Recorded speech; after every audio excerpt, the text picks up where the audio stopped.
Bom, boa tarde. Então, agora conversando com vocês da segunda série do médio, importante lembrar que a gente fez um trabalho inicial e bem teórico, né, nas aulas presenciais, sobre as leis de Newton, né? E aí eu mencionei com vocês as tais leis, né, que são três. Para a gente falar sobre a primeira lei, que é o princípio da inércia.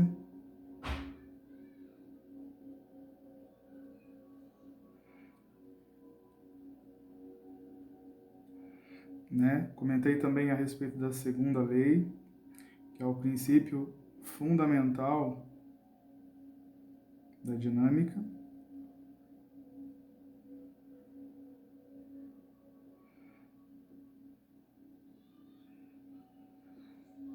Certo? E a terceira lei, o princípio da ação e reação.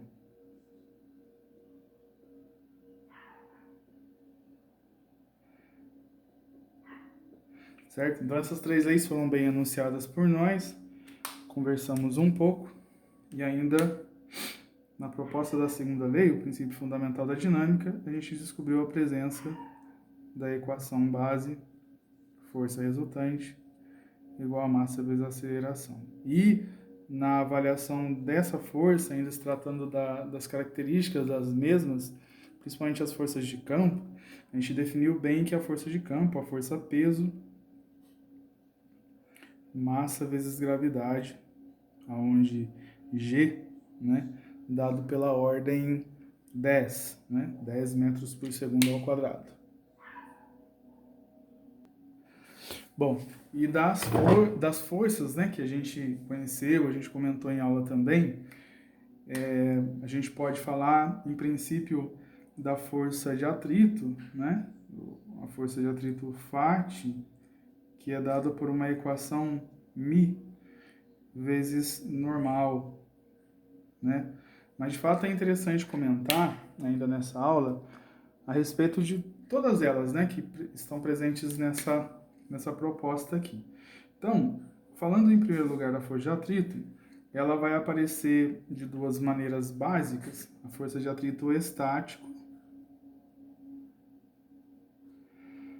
e a força de atrito cinético,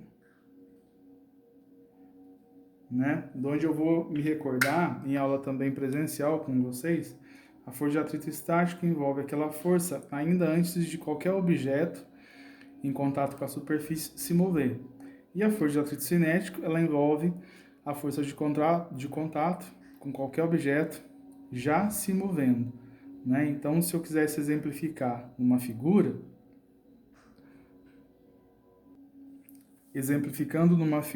nós temos esses dois desenhos aqui que eu acabei de fazer para vocês. Então, nós representamos aqui o plano horizontal, né? Plano horizontal.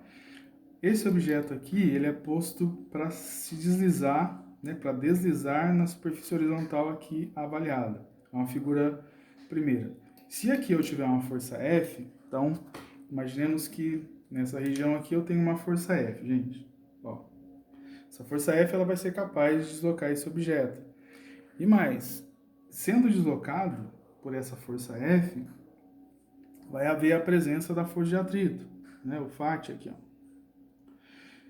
E se ele estiver ainda em repouso, se esse conjunto aqui ainda envolver a análise de um repouso, tá? Então vamos colocar assim, repouso.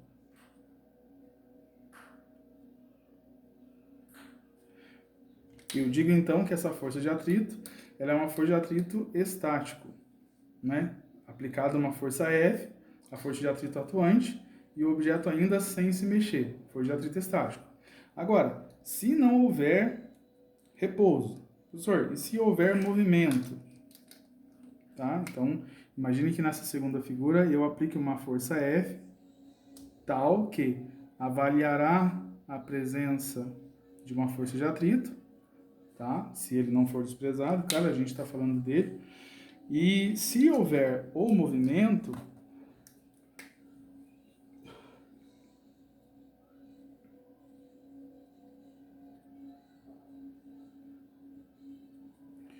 Se houver um movimento, então nessa situação aqui eu tenho a força de atrito cinético. Legal? Agora, sabendo avaliar fisicamente as duas situações, eu sei quando é um, eu sei quando é outro.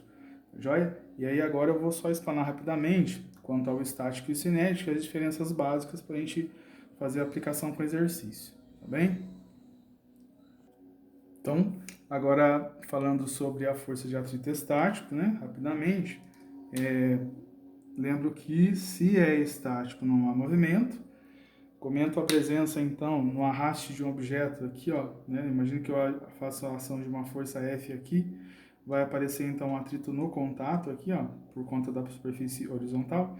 Essa força de atrito, ela será estático, né? Força de atrito estático, por conta da situação em que isso aqui esteja em repouso, como a gente comentou há pouco. Então, essa força de atrito estática, ela depende da rugosidade das trocas de contato nas superfícies, né? O que a gente chama de coeficiente de atrito, que é o Mi, né, uma letra grega que é muito utilizada para a simbologia de um coeficiente de atrito, né, o Mi, ó, e ele é chamado de Mi estático por conta da ocasião de ainda não haver o movimento. E ainda a localização da chamada força normal, né, esse N maiúsculo que aparece aí na visualização dessa aula. Então esse N aqui, por sua vez, é uma força de reação ao peso do objeto. Nessa figura aqui a gente percebe bem que se eu colocar o objeto estabelecido aqui em contato com a superfície horizontal, esse peso ele age na vertical, né, em relação à força de gravidade, ele é atraído para o centro do planeta Terra, né, visualizando aqui bem perto, peso, e a força normal em si, ela reage ao contrário, na mesma direção e na mesma intensidade. Então aqui a força normal, né, indicada aqui por um vetorzinho, tá bem? Então essa força normal, aqui, o N, né, vai depender exatamente do peso que esse objeto proporciona, tá? Então é interessante averiguar o seguinte, que na hora de fazer o cálculo da força de atrito, eu vou precisar imaginar que essa força ela é variante, né, ou seja, ela é menor ou igual às condições em que você esteja empurrando o objeto e ele ainda não esteja se movendo, né? Então é interessante lembrar num exemplo muito simples que se eu quero arrastar um móvel no meu quarto, eu posso aplicar forças pouco intensas, né, e esse móvel não se mexer e o atrito continuar agindo, ou posso atuar com forças ainda mais intensas e esse objeto mesmo assim não se mover. Se eu faço uma força menos intensa, média intensa e muito intensa, e nessas três condições o objeto não se move, o atrito age com a mesma intensidade, só que em valores diferentes, tá? Empurrou só um pouquinho, o atrito age. Empurrou um pouquinho mais, o atrito age.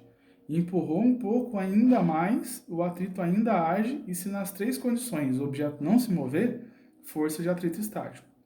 Agora, professor, e se na hora em que eu faço a força de atrito, e se na hora que eu faço a força F, com uma intensidade ainda maior, o objeto começa a se mover, o atrito ainda age, só que esse atrito é caracterizado com um outro nome, força de atrito dinâmico. Bom, então assim, agora eu faço comentário a respeito da força de atrito cinético, né?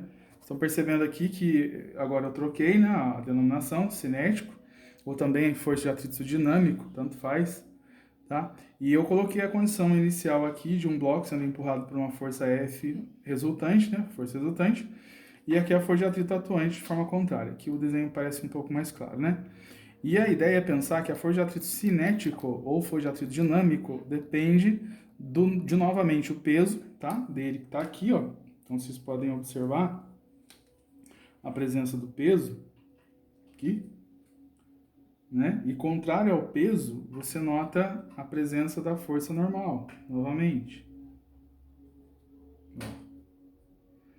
Tá? E aí o que fica interessante notar?